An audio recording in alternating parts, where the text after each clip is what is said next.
Hello good morning student. मैं पवन sir आप सब लोग को सक्सेस क्लास में स्वागत करता हूं। आप लोग कैसे हैं? आशा करता हूं आप सब अच्छे होंगे, बेहतरीन होंगे और अपनी पढ़ाई को अच्छे तरह से कर रहे होंगे। तो चलिए आज हम लोग वर्ण पढ़ेंगे।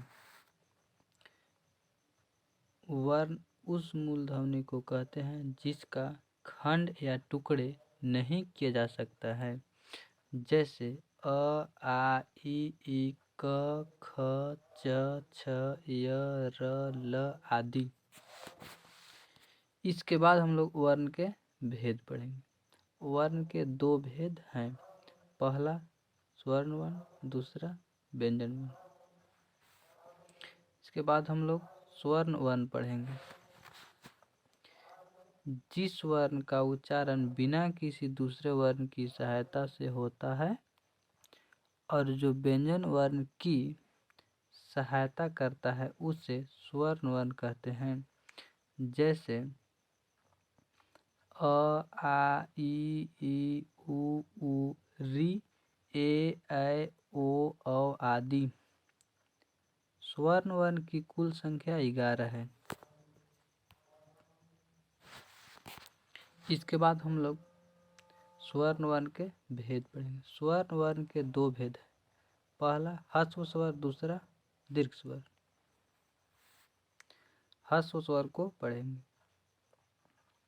जिस स्वर के उच्चारण में कम समय लगता है उसे ह्रस्व स्वर कहते हैं, जैसे अ, ई, उ तथा री। इसके बाद हम लोग दीर्घ स्वर पढ़ेंगे। जिस स्वर के उच्चारण में ह्रस्व स्वर के अपेक्षा दुगना समय लगता है उसे दीर्घ स्वर कहते हैं, जैसे आ, ई, उ, ए, ऐ, ओ आदि। इसके बाद हम लोग व्यंजन वर्ण पढ़ेंगे। जिस वर्ण का उच्चारण स्वर्ण वर्ण की सहायता से होता है उसे व्यंजन वर्ण कहते हैं, जैसे क, ख, ग, च, छ, फ, ब आदि। इसके बाद हम लोग व्यंजन वर्ण के भेद पढ़ेंगे। व्यंजन वर्ण के 5 भेद हैं, पहला स्पर्श व्यंजन, दूसरा अंतस्थ व्यंजन, तीसरा ऊष्म व्यंजन, चौथा संयुक्त व्यंजन, पांचवा द्विगुण व्यंजन। इसके बाद हम लोग स्पर्श व्यंजन पढ़ेंगे।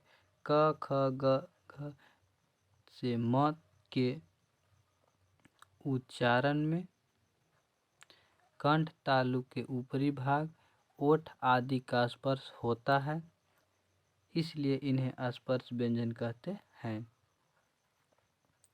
स्पर्श व्यंजन की कुल संख्या 25 है।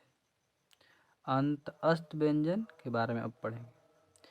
य, र, ल तथा व का उच्चारण में जीभ, तालु, दांत और होठों का स्पर्श तो होता है, लेकिन कहीं भी पूरा स्पर्श नहीं होता है, अतः इन्हें अंतस्थ व्यंजन कहते हैं।